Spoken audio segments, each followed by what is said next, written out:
Thank you very much and good morning. If we could take our seats, we'll prepare to get underway. I'm Rick Borchelt, and I have the distinct pleasure this morning of thanking all our great speakers from yesterday and anticipating our great speakers and your great work today for the second day of our workshop on Does the Public Trust Science? And a little look at sort of what we think public trust in science and scientists means. Yesterday's conversations were phenomenal. I have great expectations that Kathleen is going to do an equally phenomenal job of capturing them all in a very short piece of time. Lower expectations. Yeah, we forbade her to go drinking last night so that she could attend to the work, and I have all great expectations that will happen. What's particularly important and what came out of the conversations yesterday were a number of really great discussion points about just how varied and complex trust is. And in many senses, we're going to be talking a little bit about unpacking some of those. And today's the day that the rubber proverbially meets the road in terms of trying to kick the tires on what we were learning and putting together yesterday. And I think it would be beyond our scope to actually come up with the unified theory of trust, which is sort of what we hoped to come out of this with, because what we learned yesterday is trust is so varied and has so many variables that a unified concept is probably going to be beyond our grasp. But I felt confident last night and confident talking with some of our other panelists and many of the people who came yesterday that we've made a very good start on making some unpacking some of these issues. One of the things that I learned in particular yesterday, I would thank Phyllis Nassy for in her excellent presentation on sort of the cultural dimensions of trust among the Native American and Alaskan Native populations, is tell us a little bit more about yourself so that we can trust you. So in that spirit, I'm going to abuse you with a little bit more about myself this morning, and I think I'll be able to bring it to a reasonable close here. So when I came to the University of Maryland, this was long before Jim Grunig was ever a part of the intellectual life that I was eventually to lead. I came to the University of Maryland to study spiders. I was very interested in spiders, their taxonomy, their webs, how to identify their webs, how they build their webs, all these things. And I came to the university as one of the first students in the Maryland Center for Systematic Entomology, and I was very excited. I mean, I came from a little small farm town in the Ozarks, and this was just amazing to me to stand at a metro station and know not a soul. It was just amazing to me. And I also had a wonderful mentor in spider taxonomy and systematics. I arrived in August, and by the end of August, he had a heart attack and died. I was really bummed out by that. His family was unhappy about that, but I'm 22 years old. I think the guy is 60. He lived a great life. He had 2 spiders named after him. What more can one ask in the life of a scientist, right? This was a great way to go. He actually died on a collecting trip, and so I'm thinking, that's me, I'm there. But it did leave a little hole in my graduate curriculum. So they put me to another project, someone else who was studying at the University of Maryland, actually at the Smithsonian at this point, someone who was studying the conservation and ecology of endangered butterflies. And how many of you are here from Maryland today, or close by? So I'm sure all of you know what this butterfly is, right? Oh, Tim's got it back there in the back. It is Baltimore checker spot, state butterfly of Maryland. It's endangered in Maryland, mostly because deer eat it. There's a real story there, and you don't believe me, but there's a real story about why deer eat butterflies, but it happens, and it's one of the problems. Habitat destruction is the biggest one, but it's the deer. Blame the deer. And I was well into this by October, and stroke, and the guy died.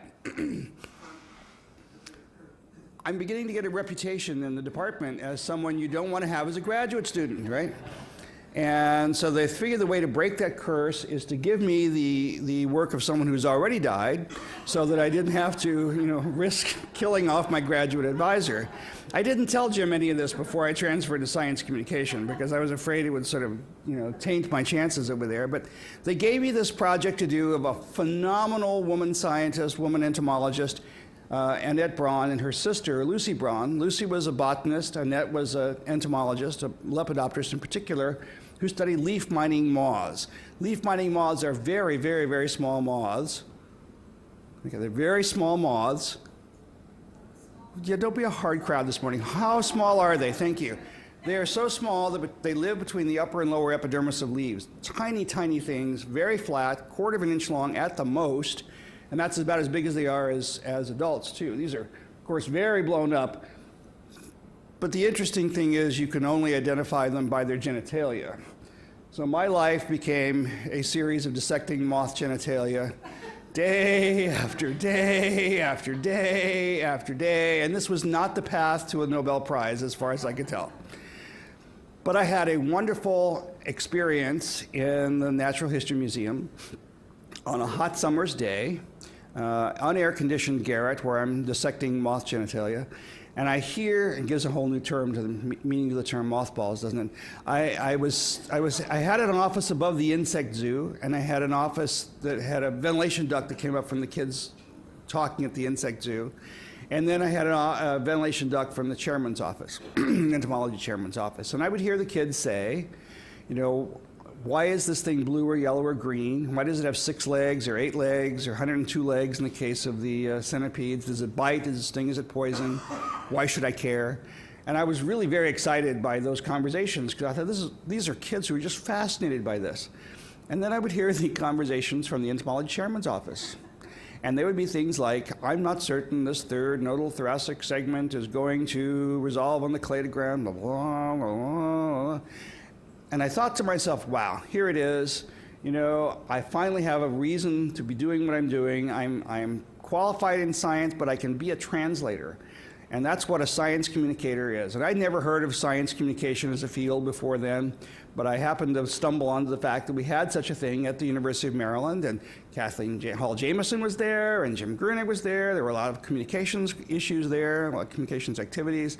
I thought I could do this. I can be a translator for science. And that really took me into a very long career of translating science. And that's really all I thought about, except from time to time mating tiger beetles, which this was last weekend. I still have an active research project on endangered insects.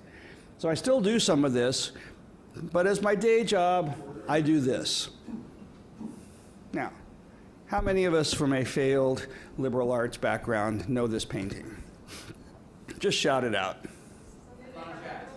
Sunday in the Park on Ile de Grand Jatte, right? And it's done by the famous painter, Georges Seurat. And it's done in a particular style of painting called pointillism. And that means that this painting, and this canvas is small based on its real size. The actual size is much larger, it's almost twice this size.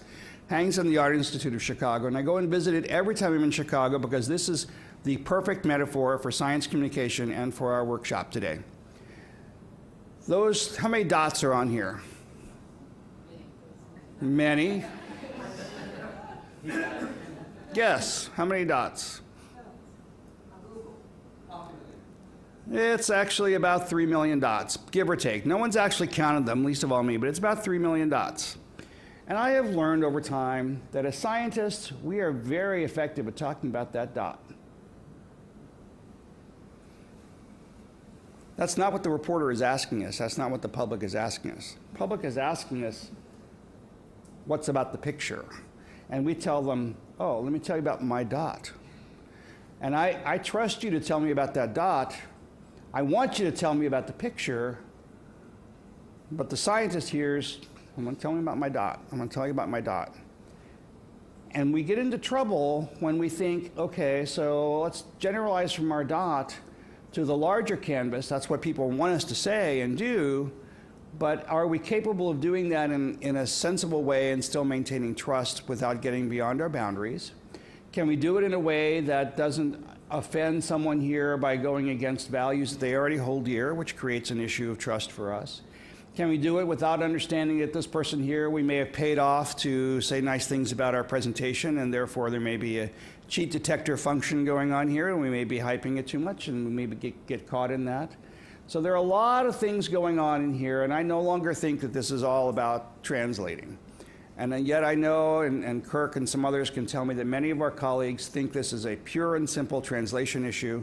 It is not a pure and simple translation issue, and if nothing else, yesterday I should have disabused you of that notion.